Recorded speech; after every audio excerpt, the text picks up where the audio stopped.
Alhamdulillah Rabbil Alameen wassalatu wassalamu ala Sayyidil Anbiya wal Mursaleen. This is Majib Qazi and you're watching Dallas Roundup on Channel 95. I'm very thrilled and honored to have a very special guest with us today.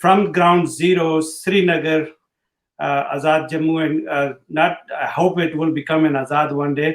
but Jammu and Kashmir right now. Nanaji, welcome to the show. Thank you. Thank you so very much for giving us the time. Or I know that it's very early in Kashmir right now.